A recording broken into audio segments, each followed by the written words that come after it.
In the early hours of October 2024, as the first light crept over the horizon, a sense of anticipation hung in the air across the Middle East. The world was unaware that history was about to be made in the skies above Yemen. The skies over Yemen changed forever that morning.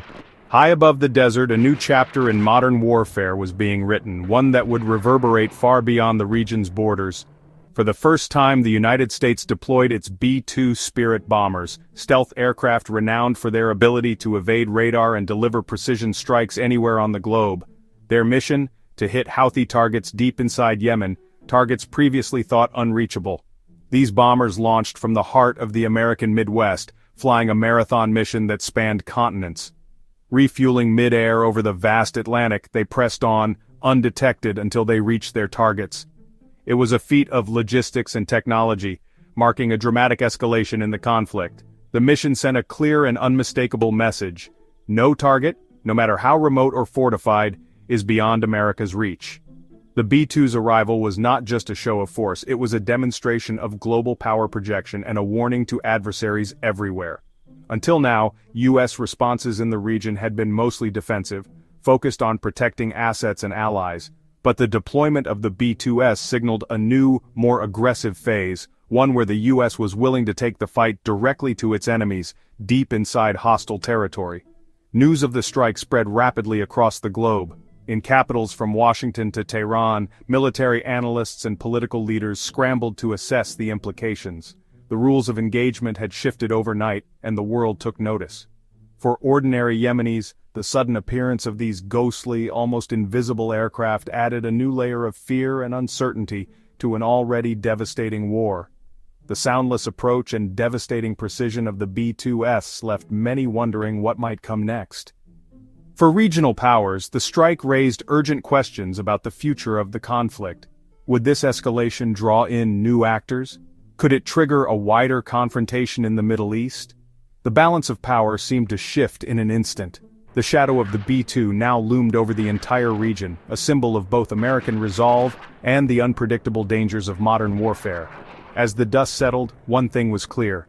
The conflict had entered a new and uncertain phase.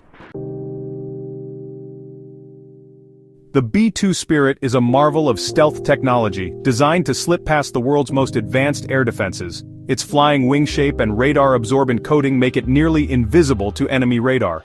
With a range of over 6,000 nautical miles and the ability to refuel mid-air, it can strike targets anywhere on Earth.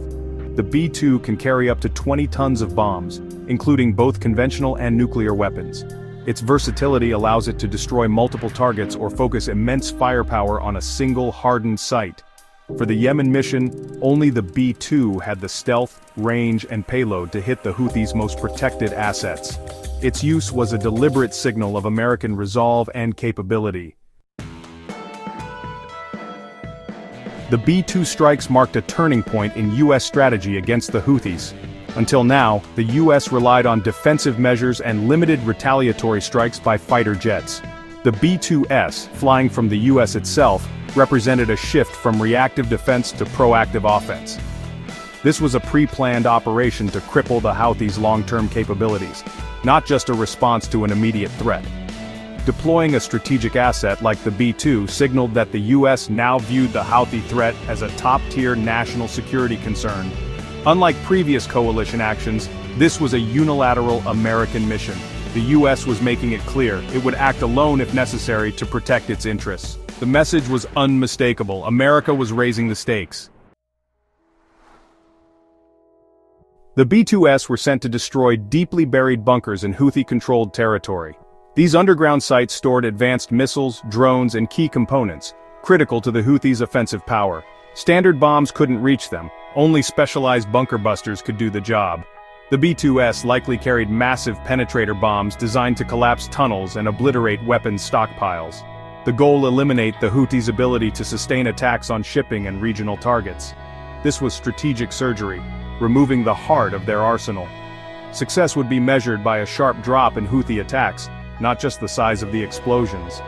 The mission aimed for lasting impact, not just a show of force. The deployment of the B-2 stealth bombers was not a routine show of force, but a direct response to a dramatic escalation in Houthi aggression throughout 2024. Over the course of the year, the Houthis shifted from sporadic attacks to a relentless campaign, targeting both military and civilian interests in the region. Their actions sent shockwaves through the international community, raising urgent questions about maritime security and regional stability. The group's attacks on commercial vessels in the Red Sea and Gulf of Aden became not only more frequent, but also far deadlier. Mariners lost their lives in these assaults, and the resulting oil spills and shipwrecks triggered environmental disasters that threatened fragile marine ecosystems. The Houthis' willingness to target civilian shipping lanes put global trade at risk, as vital routes for oil and goods were suddenly under constant threat. In September, the situation escalated further when the Houthis launched a direct missile and drone assault on 3 U.S. Navy destroyers operating in international waters. This brazen attack crossed a clear red line, signaling that the group was prepared to challenge the world's most powerful navy and risk a wider conflict. The Houthis also demonstrated new, long-range capabilities by firing a ballistic missile deep into Israeli territory. This unprecedented strike was widely believed to be enabled by advanced technology and weaponry supplied by Iran, highlighting the growing regional influence of Tehran and the increasing sophistication of Houthi arsenals. As a result of these actions, global shipping was thrown into chaos. Container ships were forced to reroute or wait for days, causing massive delays and financial losses. The Suez Canal, a critical artery for international commerce, saw its traffic disrupted. U.S. forces in the region were put on high alert, and port operations across the Middle East faced unprecedented challenges. Intelligence reports revealed that the Houthis had constructed a network of underground bunkers and fortified positions in the rugged mountains of Yemen. As long as these bunkers remained intact, the group could continue to launch attacks with impunity, evading airstrikes and maintaining their campaign against both military and civilian targets. Faced with this reality, U.S. military planners determined that limited targeted strikes were no longer sufficient to deter or degrade the Houthi threat. The scale and persistence of the attacks demanded a more robust and decisive response. Ultimately, the risk of inaction, allowing the Houthis to further destabilize the region and threaten global interests, now clearly outweighed the risk of escalation. The decision was made. It was time to act decisively, before the situation spiraled even further out of control. After the strikes, U.S. officials were quick to frame the operation as necessary and proportionate.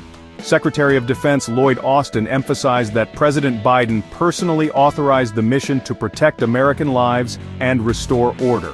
The U.S. stressed deterrence, warning both the Houthis and Iran that further provocations would meet overwhelming force. Central Command confirmed 5 underground facilities were destroyed, with no civilian casualties reported. The focus was on precision and avoiding collateral damage. Washington's tone was resolute but sober. This was a last resort after months of escalating attacks. The strikes were presented as a defense of international law and freedom of navigation. The message the U.S. had re-established a red line the Houthis had crossed too many times. The Houthis responded with defiance, vowing revenge and framing the strikes as foreign aggression. Their leaders linked the attack to their support for Palestinians, using it to rally support and recruit fighters. Publicly, they downplayed the damage, but privately, the loss of 5 fortified bunkers was a major blow. The strikes shattered their sense of security. No asset was safe from U.S. firepower. Unable to challenge the U.S. directly, the Houthis are likely to retaliate with more attacks on shipping or long-range strikes in the region. The world braced for a new round of escalation. The aftermath was tense, with everyone waiting to see the Houthis' next move. The B-2 strikes sent shockwaves across the Middle East, reverberating far beyond the immediate targets. The sight of advanced American bombers soaring over the region was a stark reminder of the U.S. military's reach and technological superiority. For many, it was a moment that underscored just how quickly tensions can escalate in this volatile part of the world, where alliances and rivalries are deeply entrenched. Coming soon after Iran's own missile attack on Israel, the U.S. action was seen as a direct warning to Tehran, demonstrating that even the most fortified sites are vulnerable to American precision.